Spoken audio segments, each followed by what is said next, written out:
65.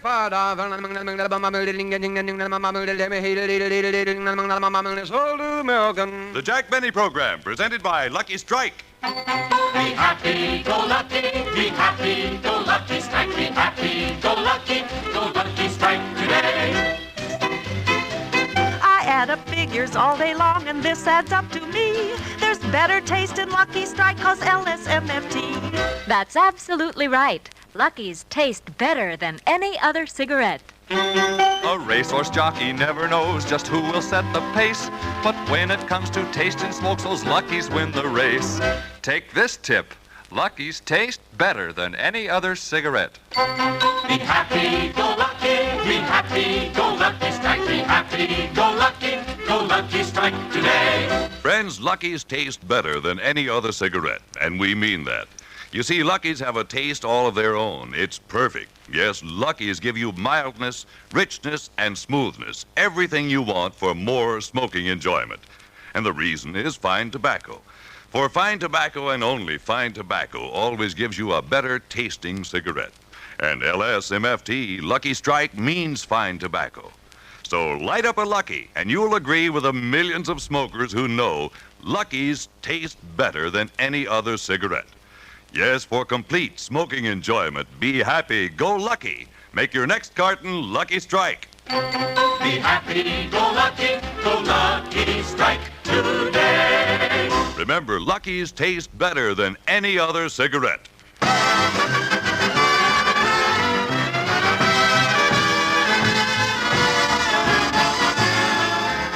The Lucky Strike program starring Jack Benny with Mary Livingston, Phil Harris, Rochester, Dennis Day, the Sportsman Quartet, and yours truly, Don Wilson.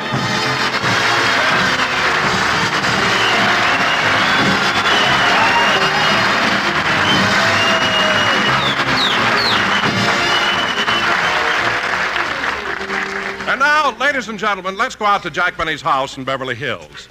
On this beautiful day, we find Jack and the gang in the backyard practicing archery. Do I hold the bow like this, Jack? Yes, Mary. Now pull the string all the way back. That's it. Now take aim. Let go. Say! Hey, that was pretty good, Mary. Not bad. You know, you only missed the bullseye by 3 inches. Yeah, that's pretty good, Liv. Now it's my turn. Stand back a little, Mary. You too, Phil. Watch me hit the bullseye. Here I go.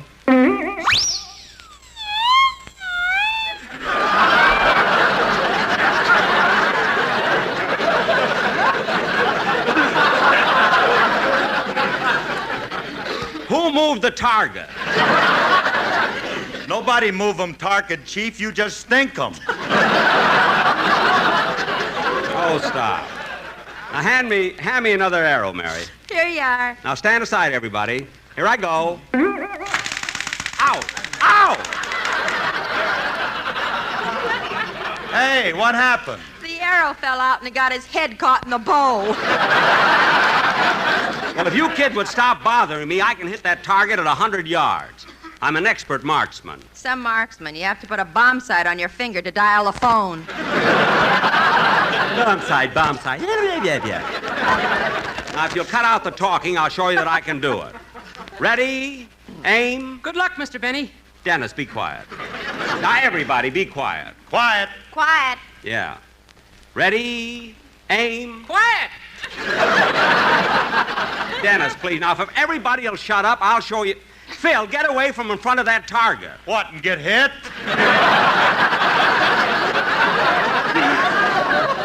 Now, don't be funny and stand aside. Ready? Aim. Oh, Mr. Benny, would you let Mary hold your bow and arrow for a minute? What for? I want to bend over and tie my shoelace.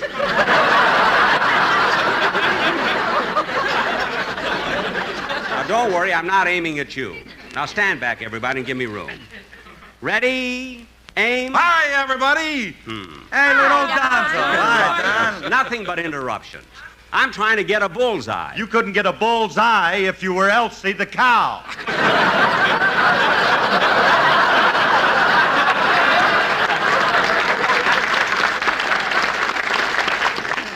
Well, that's a clever remark.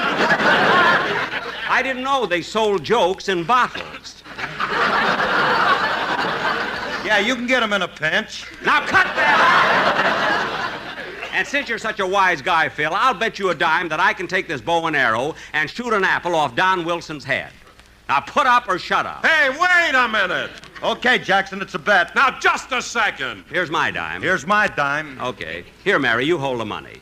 Gee, and I'm not even bonded. Just hold it. Now, Don, take this apple. Now, wait a minute, Jack. I'm not going to stand here with an apple on my head and take the chance. John, Phil and I are betting. What have you got to lose? Huh? It's too dangerous. I'm not going to do it. Don, have you read your contract? On page 12, volume 6, paragraph 3, is the apple shooting clause. Which also includes tasting my food when I go to NBC banquets.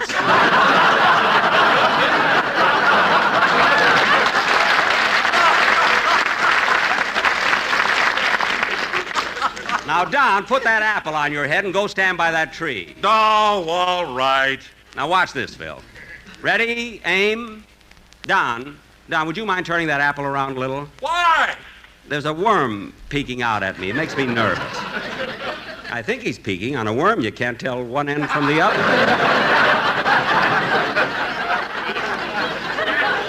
They had the same trouble with me when I was born.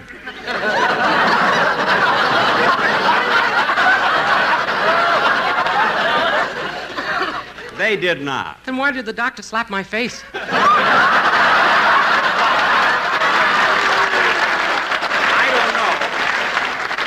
I don't know, but I'm sure he had a good reason. Now, quiet, everybody. And Don, stand perfectly still so the apple won't fall off your head. Jack, I'm not going to stand Don, here. put that apple back on. Oh, all right. And put it in the middle of your head. Don't try to look sporty.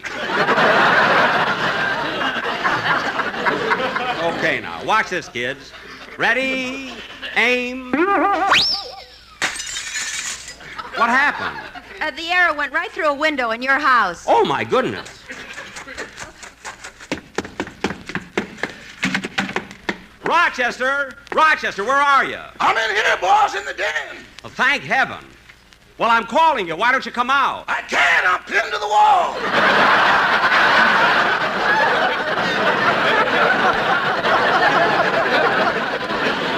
Pinned to the wall. Rochester. Oh, it's all right, boss. It only went through my sleeve. Oh, then let me... Wait a minute. Why have you got the phone in your hand? When I saw the arrow coming, I dialed Forest Lawn. Oh, stop. Now, hold still, Rochester, while I pull the arrow out of the wall. There. Oh, Mr. Benny. Now, what do you want? Do you mind if I tell you something? No, what? If they made me a king, I'd still be a slave to you. Well, that certainly came out of left field. What made you say that? Well, that's the first line of the song I'm going to sing on the program. Do you want to hear it before I go home? Yes, if you promise to go home right afterwards. Okay.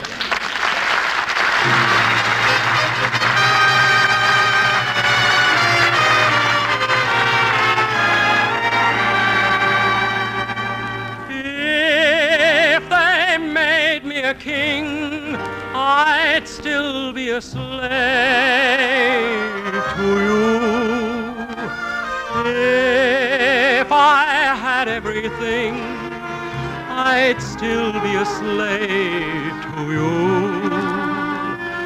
If I ruled the night, stars and moon so bright, still I turn polite to you.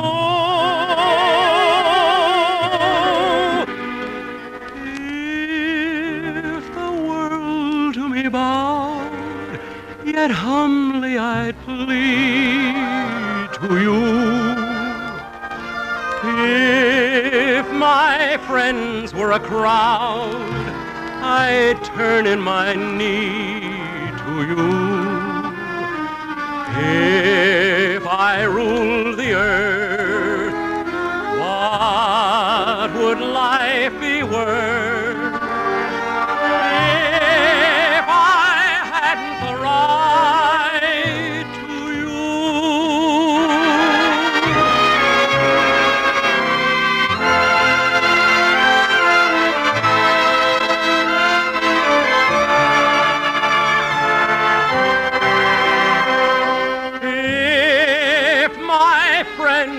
a crowd, I'd turn in my knee to you.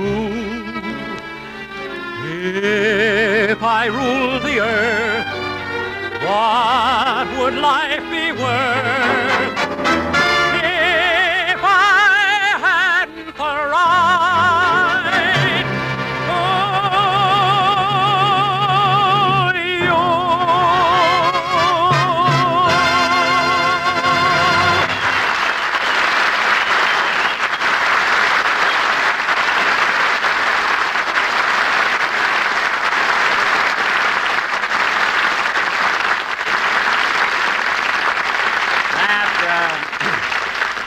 That was very good, Dennis, very good. But when you do it on the show, I want you to be... Well, he kept his promise. He went home. Sometimes that... If that's Dennis again, I'm going to fire him. If they made me a king, I'd still be a... I better keep him. I'm a baritone.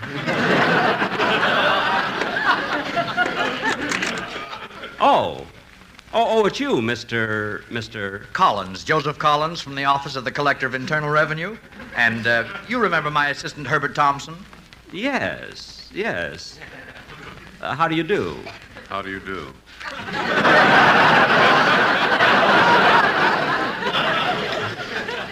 Come right in, gentlemen. Sit down. Thank you. Thank you. I didn't expect to see you fellas again. I thought we settled my income tax problem last week. Well, so did we, Mr. Benny. But the Department of Internal Revenue still feels that you're not taking full advantage of your legal deductions. We want to be fair with you. Fair with me? Yes, we still feel that any man who earned as much as you did last year must have spent more than $17 on entertainment. Well, that's all I spent, $17. That's what we told the head of our department, but he just wouldn't believe it. So he called the chief of the Federal Income Tax Bureau here in California and explained it to him. Oh. And what did the chief do? Huh? He called Washington, D.C. And what did Washington do? They're throwing the whole thing into the UN.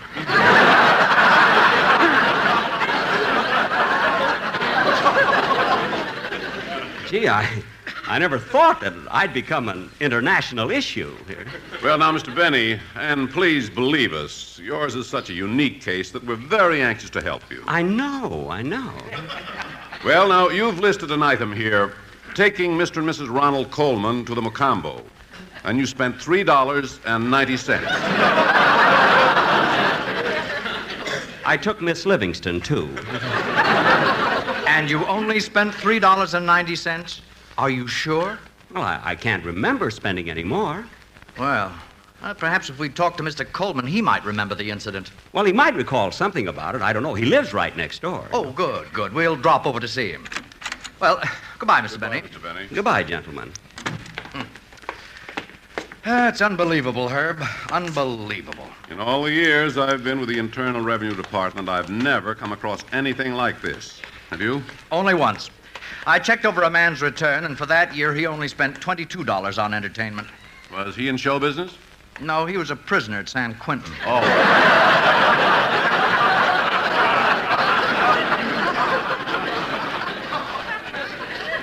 In solitary yet. Oh, say, that must be the Coleman's house over there. Oh, yes. I wonder if they're home.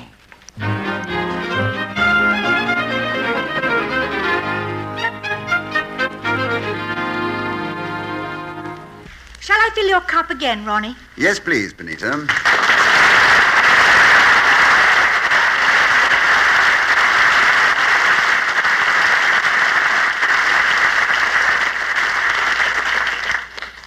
Lemon or cream? Cream. 1 lump or 2? 2.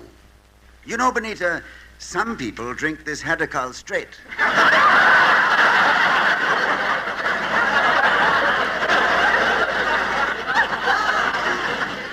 Ronnie, you'd better change clothes. We have to have dinner and the picture starts at... I'll see who it is. Now, where's my... Oh, here it is. Oh, Ronnie, why do you always take a pen along? They may not even want your autograph. Well, maybe you're right, darling. Coming. Yes? Are you Mr. Ronald Coleman? Yes, I am. Well, we're from the Office of the Collector of Internal Revenue. Yipe!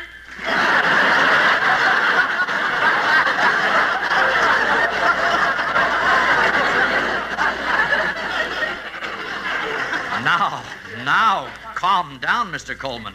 It's not in reference to you that we're here. It's concerning the income tax return of your neighbor, Jack Benny. Good.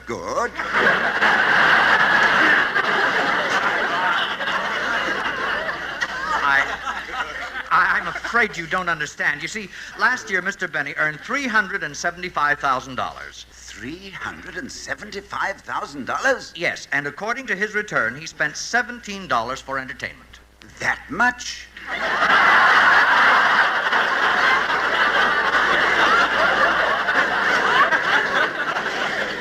But, Mr. Coleman, only $17. Well, why would he have to spend more? He borrows everything from us. Well, we'd like to come in and talk to you. Oh, of course. Come right in. Who is it, Ronnie? It's two men from the income tax department.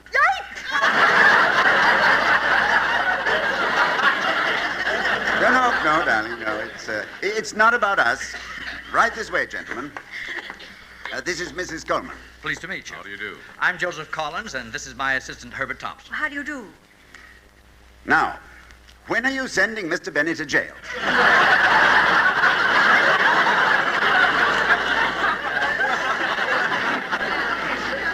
No, Mr. Coleman. There's nothing wrong with Mr. Benny's tax return. In fact, it's just the other way around. We don't think he's being fair to himself. What? We're sure we can get him a refund, but Mr. Benny doesn't seem to be interested in getting any money back.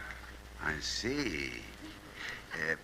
Benita, I'll humor them. You look in the paper and see where they've escaped from. Now, Mr. Coleman, we hate to bother you, but Mr. Benny has an item we'd like to talk to you about. This one right here. $3.90 for taking you and Mrs. Coleman to the Macombo. Do you recall that night? Mr. Collins, that and the time the garbage truck turned over on our front lawn are two incidents that are burned in my memory. Well, just to satisfy our curiosity, would you mind describing that evening to us? You see, we'd like to know how anyone could take a party of 4 to the Macombo and only spend $3.90. Well, perhaps I can enlighten you. It was early last year, and Jack had invited us to the Macombo. The evening started off normally enough. As a matter of fact, we danced a while before ordering dinner. I enjoyed dancing with you, Ronnie. Oh, thank you, Mary, but the pleasure is mine. Here, let me help you with the chair. Gosh, Benita, it was wonderful dancing with you. Thank you, Jack. I never enjoyed waltzing so much. Yes. It's a shame the band was playing a rumba. Oh, I hadn't noticed. Well, there they go again. Would you care for another dance, Benita? Well, all right. Mary, would you like to dance again? No, thanks. I'm a little tired. I've been on my feet all day. On your feet? Yes, it's Saturday. I still help out at the May Company. All right, then we'll just sit here and talk. Say, Ronnie, do you mind if I ask you something personal? Personal? Yes, I keep hearing rumors that you don't like Jack too much. Well... Oh, I know he has his faults, but he means well. Well, maybe so, but why can't he mean well to somebody else? If it were Jack alone, it might not be so bad, but it's those ridiculous people that are on the show with you. What do you mean? Well, that Phil Harris person. It's amazing, the character he portrays on the radio. Does he carry on like that in real life? Shall we look under the table and see? Oh, come now, Mary. You're making that up. Yes, but the odds are in my favor. Maybe I just didn't guess the right table. But, he isn't a bad fellow. Gee, Benita, you really are a swell dancer. Well, maybe it's because I'm so fond of dancing. You must be. Whoops! Oh, I'm sorry, Benita. I didn't mean to step on your toe. Did it hurt? No. Thank heavens you're wearing tennis shoes.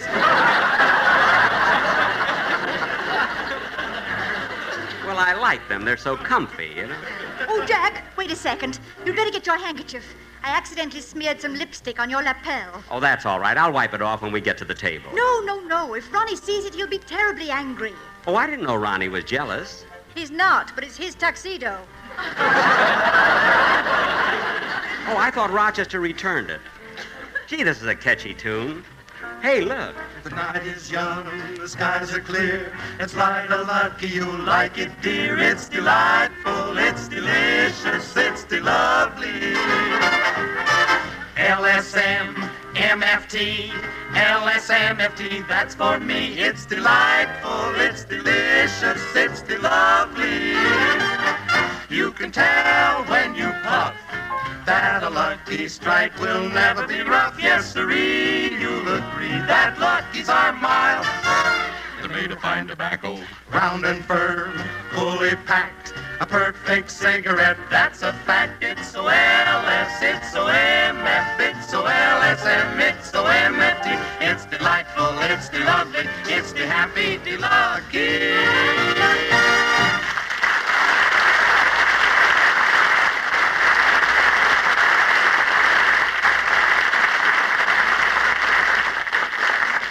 Well, here's our table, Benita. Did you enjoy the dance, Benita? Well, yes, it was, interesting. Here, Benita, let me pull your chair out for you. Whoops. Pulled it too far. Here, Benita, I'll help you up. Darling, did you hurt yourself? No, it's all right. Just a little accident. Jack, why don't you get us some menus? We want to order dinner. Certainly. Oh, waiter. Waiter.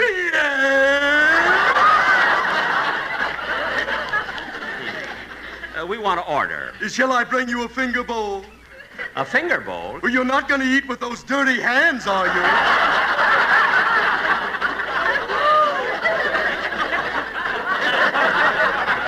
Now, wait a minute. Why is it that I always have trouble with you? Every time I run into you, there's an argument. What have you got against me? Well, in the first... I'm asking him!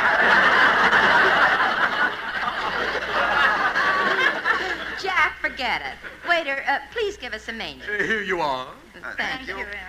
Now, let's see. What are you going to have, Benita? I think I'll have, shrimp cocktail, roast beef rare, and a baked potato. Very good, madam. I think I'll have a Caesar salad, broiled lobster, and some broccoli. Yes, madam. I'll have some consommé, lamb chops, medium rare, and green peas. Yes, sir. Now, how about you, Arthur Murray?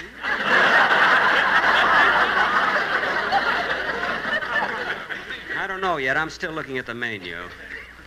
Now, let's see. Shrimp cocktail, $1. Soup, 85 cents. Caesar salad, $1.50. Roast chicken, $2.75. Filet mignon. Whoops.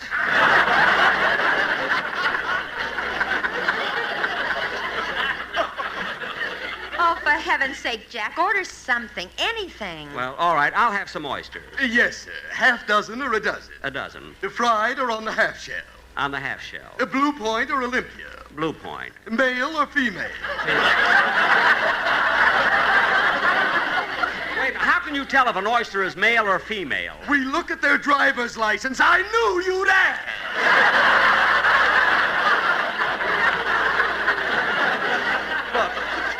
Just go and bring us our food.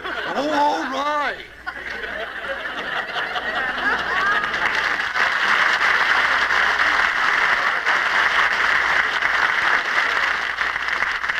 By the way, Jack, you still haven't told us the reason for this little party. Well, this marks, Benita, this marks the 19th anniversary of my first appearance on radio. Imagine, 19 years. Ah, how time flies. Well, it's certainly dragging its feet tonight. Yes. What? What'd you say, Ronnie? Jack, do you still enjoy doing radio? I mean, after all these years? Yes, Benita, very much. You know something, Jack? I've never told you this, but I heard the very first radio program you ever did. Gee, Ronnie, I didn't know you were such a fan of mine. You listened to the very first program I did? Yes. How have they been since then?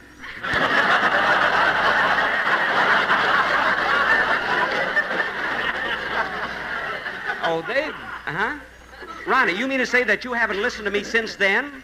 In 19 years? Well, Jack, you see, it's like this. We're out every Sunday. But how can you find places to go every Sunday? It isn't easy.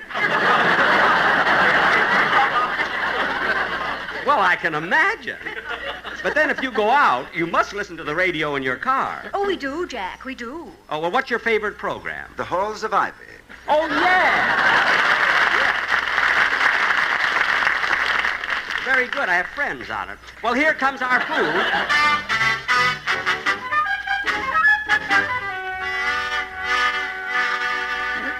Would any of you like dessert with your coffee? Not me. Nothing for me, thanks.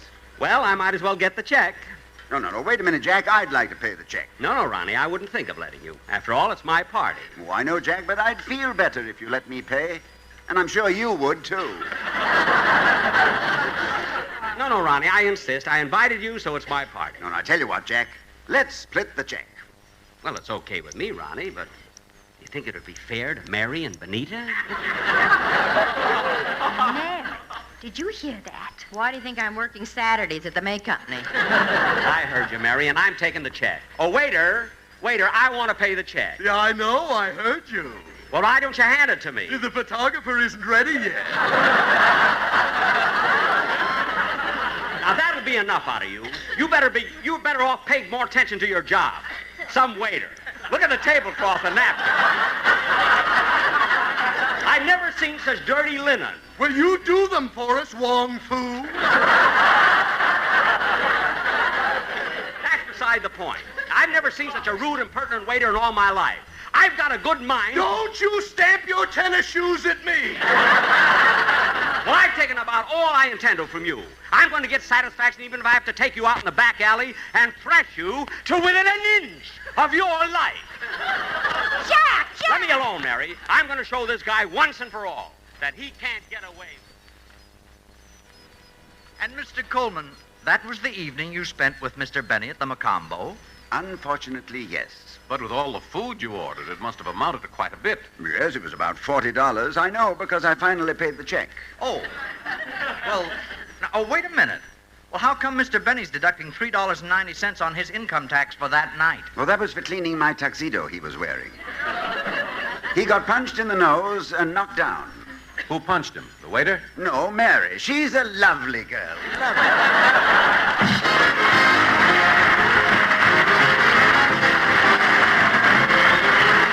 We'll be back in just a moment, but first... Friends, we're off to opening day in the ballpark to see who's getting a lucky strike. If you would catch real smoking joy, then let me call the pitch. Get Lucky Strike, the perfect smoke that's always mild and rich. Yes, fans, Lucky's taste better than any other cigarette. I've umpired 10 full seasons and the players all agree. My best decision is my choice of LSMFT. It's fine tobacco that makes Lucky's taste better than any other cigarette. Be happy, go lucky, be happy, go lucky strike, be happy, go lucky strike today. Friends, stop a minute and think about this. The really important thing about a cigarette is the quality of the tobacco that goes into it. And that is exactly why the makers of Lucky Strike carefully select ripe, light, naturally mild tobacco. The kind of tobacco that makes Lucky's taste better than any other cigarette. Yes, fine tobacco, and only fine tobacco always gives you a better tasting cigarette. And LSMFT, Lucky Strike means fine tobacco. So light up a Lucky. See how smooth and mellow it is. You'll agree, Lucky's taste better than any other cigarette. Yes, be happy, go Lucky. Make your next carton Lucky Strike. Be happy, go lucky strike today. Remember, Lucky's taste better than any other cigarette. Good night, everybody. The Jack Benny program is heard by our armed forces overseas through the facilities of the Armed Forces Radio Service. This is CBS, the Columbia Broadcasting System. You've been listening to the OTR Gold Network. Find more classic radio at otrgold.com.